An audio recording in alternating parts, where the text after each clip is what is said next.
ওনার city ঠিক মতো বাজছে না, আমি বাজাচ্ছি। ওই আরে ভাই, উনি সিটি বাজাতে বলছেন না, চুপ থাকার জন্য বলছেন। কিন্তু কেন বলছেন? এমন ঝামেলায় আছি যে কিছু বলতে পারবো না। চাও এখান থেকে, আমি দরজা খুলতে পারবো না। মারো তালি। কি হয়েছে খান্না বাবু? আমার কাছে ব্যাংকের 100 কোটি টাকা আছে। এই পৃথিবীর কার ওপর ভরসা করব বলো? আপনি নিজের ব্যাংকেরই 100 কোটি টাকা চুরি করেছেন। আরে চুরি করিনি, নিয়ে এসেছি। সেটাকেই চুরি করা বলে?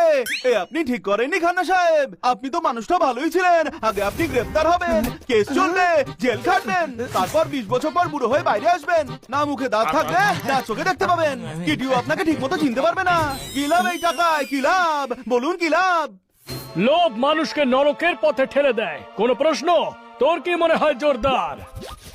আমার মনে হয় কোথাও পোলাও রান্না হচ্ছে। আরে পোলাও ছাড়, খান্না সাহেব যে কাণ্ড করেছে সেই ব্যাপারে কিছু বল। এ বুঝতে পারছে না। আমি বুঝিয়ে বলছি ছোট ভাই। না, এটা বোঝানোর সময় নয়।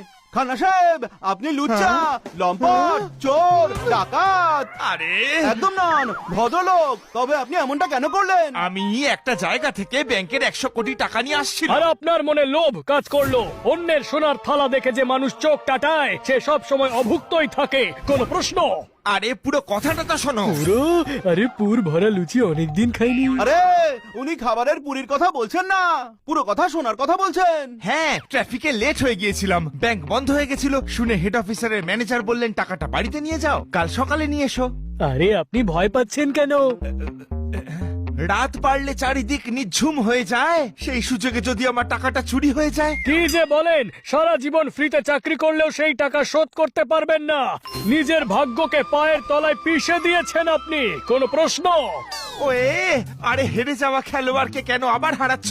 ভয় পেয়েই আছি, আরো কেন ভয় দেখাচ্ছ? মারতালি। আওয়াজ করো না। আপনি টেনশন নেবেন না খান্না সাহেব, আমরা সারা রাত আপনার টাকা পাহারা দেব। ঠিক কথায় বলে না, 1-এর থেকে ভালো 2, 2-এর থেকে ভালো 4, আর আমরা তো অলরেডি 4-এর বেশি আছি। কোনো প্রশ্ন? ছোট্ট একটা ছুরি কোনো তলোয়ার নয়। তোমাদের আইডিয়াটা অতটাও খারাপ নয়। তালি মেরো না আর চুপচাপ ভেতরে চলে এসো।